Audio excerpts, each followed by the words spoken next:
Bismillah, alhamdulillah, wassalatu wassalamu ala rasulillah. Papendak deui dina enjing ieu dinten Sabtu dina surat Ra'di ayat ka 7-na.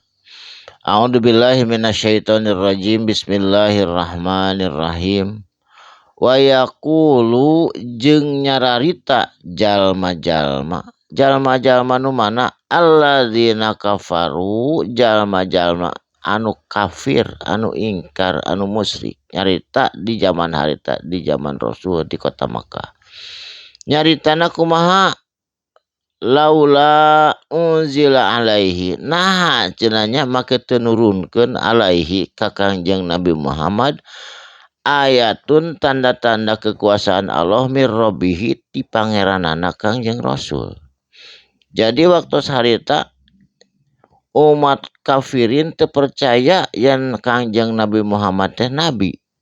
Sabab cenah ari nabi masuk mawa mukjizat, contohna Nabi Musa nyanak tongkat jadi ular, tongkat bisa melah lautan, tongkat bisa mancerkeun cai tina batu, neunge batu keluar cai 12 mata air. Terus cenah Nabi Soleh bisa kalau ngaluarkeun onta tina batu. Tapi naha Kangjeng Nabi Muhammad mah cenah make teu aya mukjizat ceuk urang kafir waktu sari. Teu sadar yen Kangjeng Rasul mah mukjizatna teh ieu Al-Qur'anul Karim anu tiasa manfaat dugi ka yaumil kiamah ku sadayana jami muslim diaos, malahan ngaosna ge janten ganjaran walaupun teterang hartosna. Gitu, ieu teh mukjizat Kangjeng Nabi Muhammad Quran teh.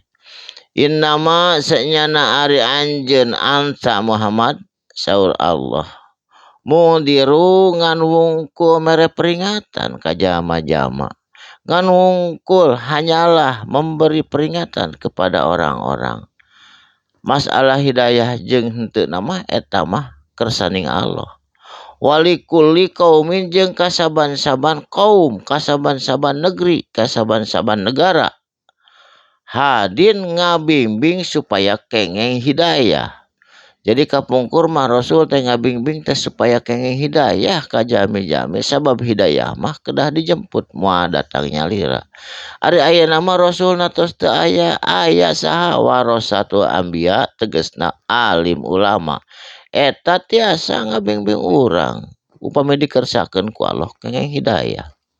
Sabab ari alimul ulama mah eta teh warasatul anbiya, pewaris nabi saterasna. Allahu ari itu Gusti Allah, ya'lamu maha uninga Allah, ma tahmilu naon perkara anu dikandung, kullu unsa ku saban-saban awewe.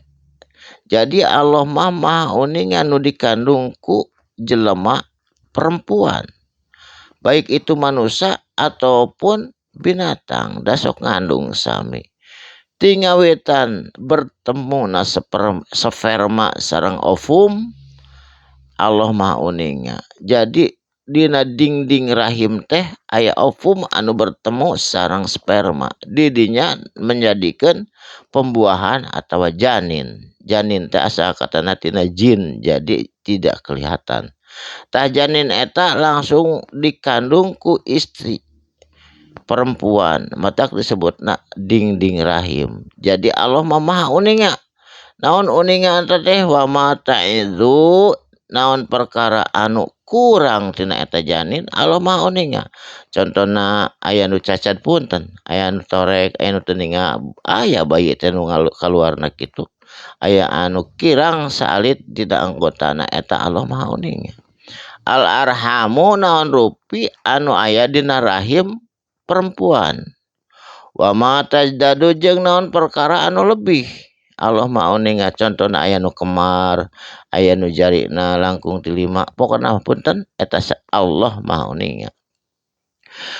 Saterasna wa kullu syai'in jeung saban-saban perkara indahu di sisi Allah bi miqdar kalayan kodo jeung kodarna anjeunana, tos diatur, tos diukur ku Allah rezekina sagala oge. Urang mah tibang ikhtiar wungkul. Sabab lalaki mangankur bisa naburkeun ku benih dan nu ngajadikeun nama Allah, nu ngersahkeun nama Allah subhanahu wa ta'ala. Sadayana oge saterasna alimul ghaibi wasyahada, ari Allah teh anu maha uninga kana naon ghaibi pirang-pirang nu gaib, sabab gaib sate ceuk urang, Allah mah maha uninga teu aya nu gaib munguh Allah mah. Wasyahadati jeung anu nemrak Allah mah maha uninga, matak ulah disusumputkeun da Allah mah uninga.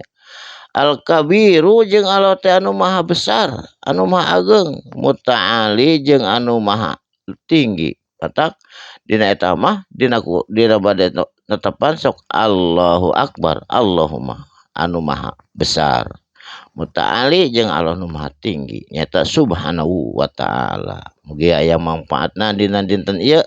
Matak urang kedah apa insyaallah dina asmaul husna nami-nami Allah anu 88 didinya teh kabiru wa mutaali jeung sajabana upami tiasa mah sareng hartosna supados urang langkung semangat dina milarian ilmu Allah kalayan muntang kana asmaul husna. Barakallahu li wa lakum, mugi aya manfaatna insyaallah enjing dinten Ahad libur, dinten Senin urang majeng deui. Barakallahu li wa lakum, sadaqallahul adzim. Wassalamualaikum warahmatullahi wabarakatuh.